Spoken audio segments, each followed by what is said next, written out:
Assalamualaikum warahmatullahi wabarakatuh. Beberapa waktu yang lalu saya membaca tulisan di sebuah website tertentu dan menyaksikan pula sebuah video yang menerangkan bahwa nauzubillah min dzalik, Nabi Muhammad SAW telah membunuh ratusan orang Yahudi. Tulisan dan video ini sungguh sangat mengejutkan dan tentunya sangat menyedihkan karena telah memframing yang mulia Rasulullah SAW. Pembahasan tentang Rasulullah SAW telah membunuh ratusan orang Yahudi sejatinya merupakan sebuah fitnah. Dan hal ini tentunya tidak berdasar sama sekali. Fitnah ini muncul akibat dari adanya riwayat yang tidak sahih yang disampaikan oleh beberapa kalangan tertentu yang tidak bertanggung jawab. Lalu disalahgunakan oleh kalangan lainnya yang antipati terhadap agama Islam. In one day, he cut the throats of 800 men. Every man from the Banu Qurayza family had their throats slit. Every woman was taken as concubines for the men that were following Muhammad, and every child was taken as slaves. Pernyataan ini sungguh sangat disesalkan karena tentunya telah menyakiti perasaan umat Islam. Lalu, apa yang sebenarnya telah terjadi? Berikut ini penjelasannya. Pasca Perang Uhud, kaum Yahudi menjadi semakin berani memusuhi kaum muslimin. Mereka berpikir bahwa upaya pemberantasan agama Islam harus dilakukan secara terpadu, melibatkan seluruh komponen. Atas hal itu, maka kaum Yahudi menggunakan sebuah pola baru. Ini mereka menyiarkan narasi-narasi permusuhan, caci maki, dan tuduhan palsu kepada yang mulia Rasulullah SAW. Bahkan lebih dari itu, kaum Yahudi merencanakan upaya pembunuhan terhadap beliau. Pada suatu hari, para pemimpin Yahudi membuat skenario yang jahat. Mereka mengundang Rasulullah SAW untuk datang ke markas mereka dan meminta kepada beliau untuk memberikan suatu keputusan atas perselisihan internal mereka. Dan untuk keperluan itu tentunya Rasulullah SAW harus masuk ke dalam benteng kaum Yahudi. Sejatinya undangan tersebut hanyalah sebuah kamuflase belaka. Karena sejatinya orang-orang Yahudi telah merencanakan pembunuhan kepada Rasulullah SAW di area benteng mereka dengan cara menjatuhkan sebuah bongkahan batu yang besar ke tubuh beliau. Namun Rasulullah SAW kemudian menerima bimbingan dari Allah Ta'ala tentang rencana buruk ini. Dan seketika itu Rasulullah SAW pun meninggalkan tempat duduknya tanpa berkata sesuatu apapun. Atas terbongkarnya rencana buruk ini, lalu kaum Yahudi pun mengakui tipu muslihat kotor yang telah mereka rencanakan. Atas hal ini, maka Rasulullah SAW memberikan hukuman berupa pengusiran terhadap kaum Yahudi dari kota Madinah. Mereka pun lalu berpencar ke berbagai daerah, ada yang ke Syria, ada pula yang menetap di daerah Khaybar. Lalu mereka mendirikan benteng yang kuat di sebelah utara Madinah. Di Khaybar mereka melakukan propaganda buruk dengan melakukan penghasutan terhadap orang-orang Arab Mekah untuk menyerang kaum muslimin. Kaum kafir Mekah yang sedari awal memang sudah memusuhi Islam, maka dengan adanya hasutan ini, mereka semakin solid untuk menyerang umat Islam. Sehingga akhirnya terbentuklah sebuah konfederasi suku-suku Arab di sekitar kota Mekah dan sekitar Madinah untuk menyerang kaum muslimin. Dan pada akhirnya, di tahun kelima Hijrah, sebuah angkatan perang yang besar telah dibentuk. Ini sekitar 24.000 prajurit pilihan. Ketika Rasulullah SAW mendapatkan kabar tentang persiapan musuh ini, maka beliau mengadakan musyawarah dengan para sahabat, seraya mendengarkan berbagai macam usulan terkait strategi perang apa yang akan digunakan. Dan di antara para sahabat terdapat Hazrat Salman Al-Farisi. Maka Rasulullah SAW bertanya kepada beliau, apa yang dilakukan di Persia jika mereka terpaksa harus mempertahankan kota dari serangan laskar yang besar? Atas pertanyaan tersebut, beliau lalu menjawab bahwa jika sebuah kota tidak berbenteng dengan kokoh, maka kebiasaan di negeri kami adalah menggali parit di seputar kota dan mempertahankannya dari dalam. Dan atas usulan tersebut, maka Rasulullah SAW pun menyetujuinya. Gambaran umum kota Madinah saat itu terdiri dari 4 sisi. Sisi yang pertama adalah sisi yang berbukit-bukit. Sisi ini menjadi bagian perlindungan secara alami. Sisi yang kedua adalah bagian kota Madinah yang padat dengan penduduk, sehingga bagian kota ini tidak dapat diserang begitu saja.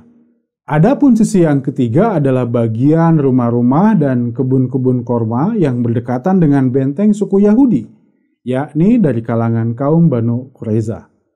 Namun dikarenakan Banu Quraiza terikat dengan perjanjian damai bersama kaum muslimin, maka dipandang sisi ini akan aman dari serangan musuh.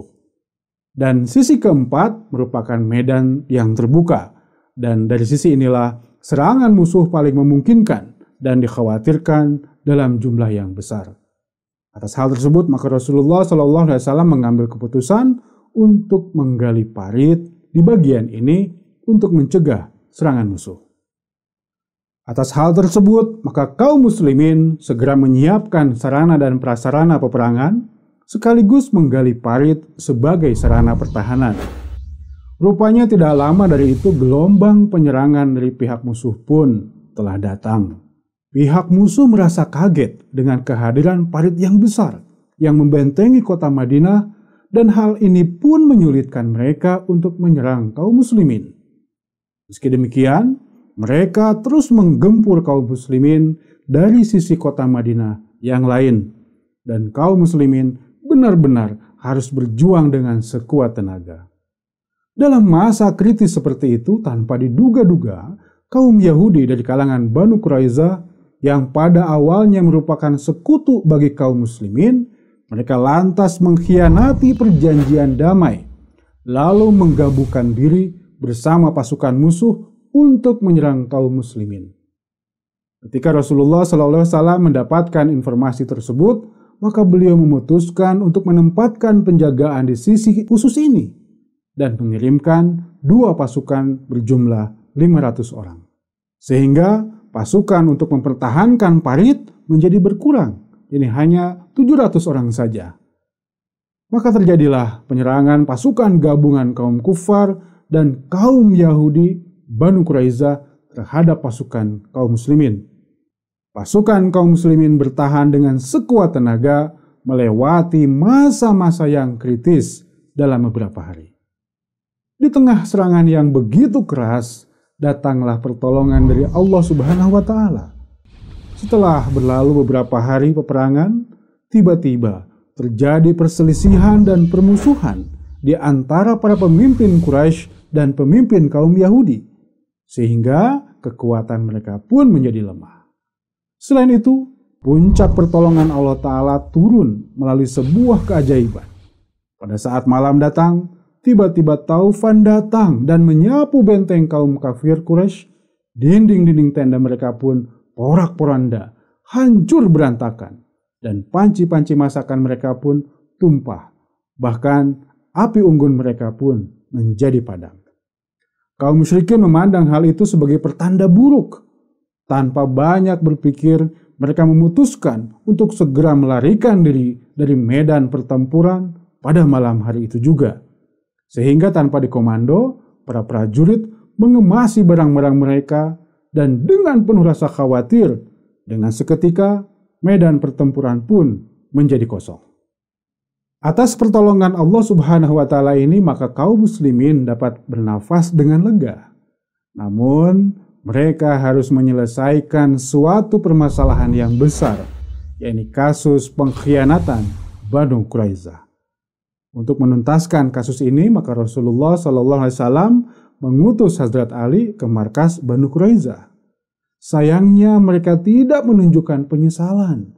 Bahkan sebaliknya, mereka menghina dan mengejek Hazrat Ali, serta mulai melemparkan cacian dan makian terhadap Rasulullah SAW, dan mereka mengatakan bahwa mereka tidak ambil peduli atas perjanjian damai tersebut.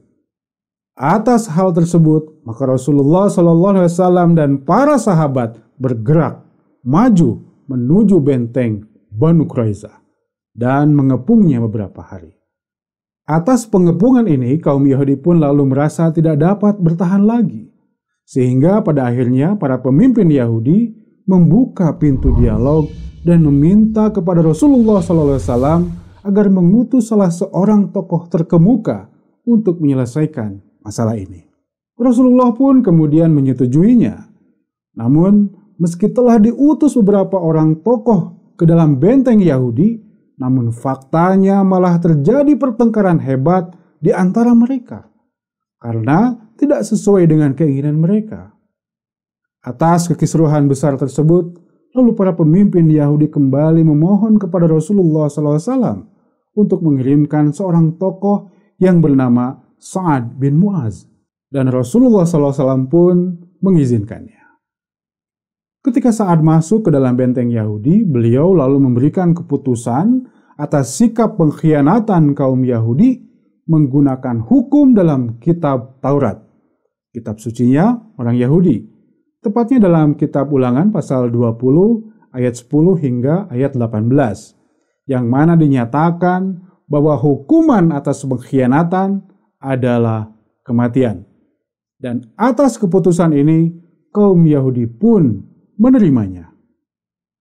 Sebetulnya, sedari awal Rasulullah SAW telah menawarkan keputusan yang mengandung unsur kasih sayang, yakni berupa hukuman pengusiran dari kota Madinah. Namun, kaum Yahudi menolaknya dan tetap menerima keputusan dari Sa'ad bin Mu'az. Oleh karenanya, Rasulullah SAW sama sekali tidak pernah memerintahkan prosesi eksekusi.